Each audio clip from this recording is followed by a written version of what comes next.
For centuries, the speed of any army was determined by the speed of a horse.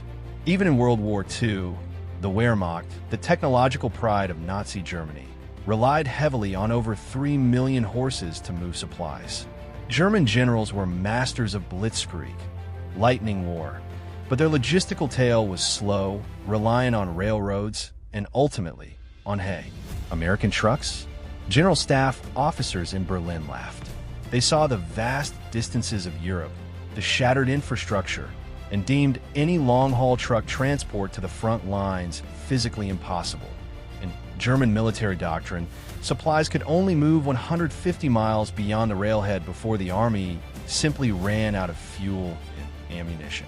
This underestimation of American industrial capacity and logistical flexibility would prove to be one of the most fatal assumptions of the war.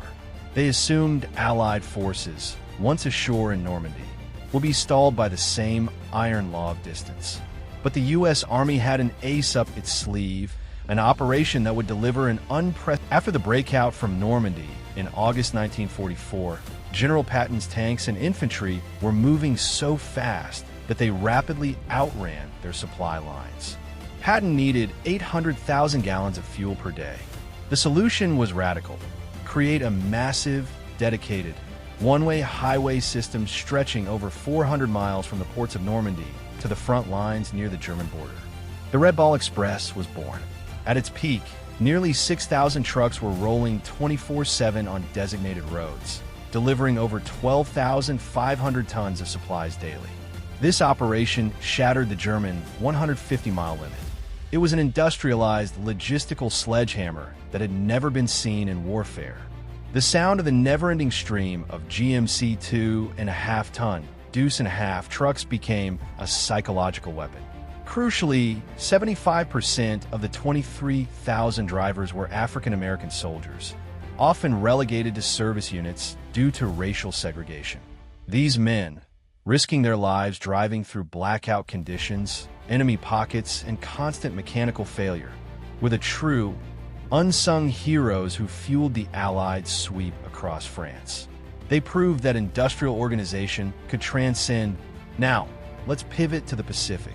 If the Red Ball Express was a sprint across the relatively flat plains of France, the challenge of the Burma Road was a brutal 1,000-mile mountain marathon. The goal was to supply nationalist Chinese forces who were desperately fighting the Japanese after the Japanese capture of Burma in 1942 cut off the old supply route.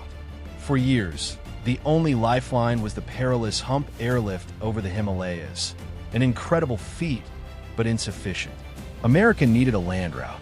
The answer was the construction of the Lido Road, later connecting to the old Burma Road, a 478-mile artery hacked out of the world's most hostile terrain, running from Lido, India, to Kunming, China.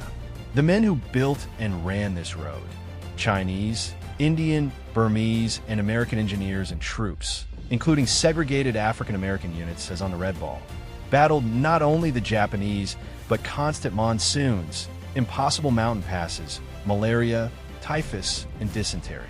Every mile was a victory over nature itself. The first convoy finally reached the Chinese frontier in January 1945, a triumph of engineering and will. The Japanese military, which controlled the region and relied on the destruction of Allied supply lines, was now faced with the crushing reality. America could build a logistics road faster than they could occupy the territory. This shattered the belief that the remote, vast Asian theater could choke American war efforts. What made these logistical miracles possible?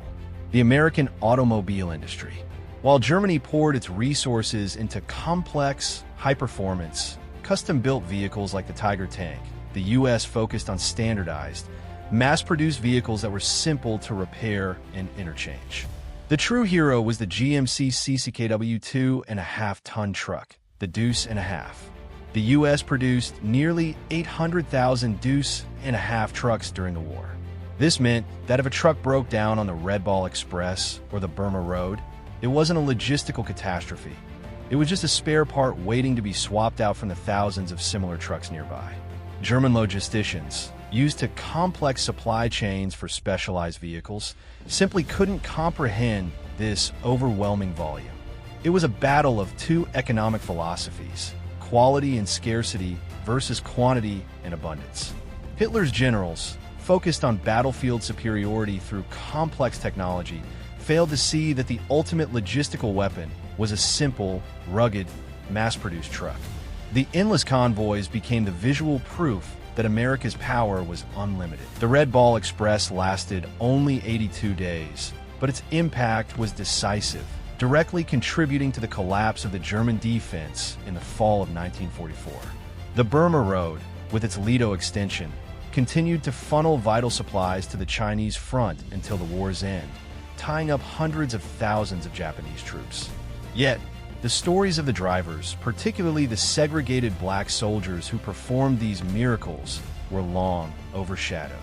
The Red Ball Express drivers drove faster, longer, and under more dangerous conditions than almost any other unit, embodying the sheer grit required to win the logistical war.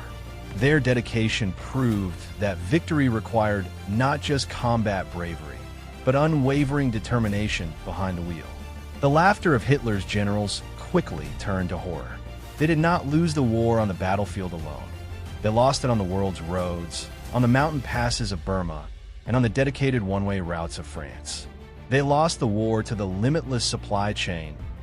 The Red Ball Express and the Burma Road are monuments to the power of organization and the unsung heroes of logistics. They prove that a nation's true military might lies not just in its weapons, but in its ability to move what it needs when it needs it.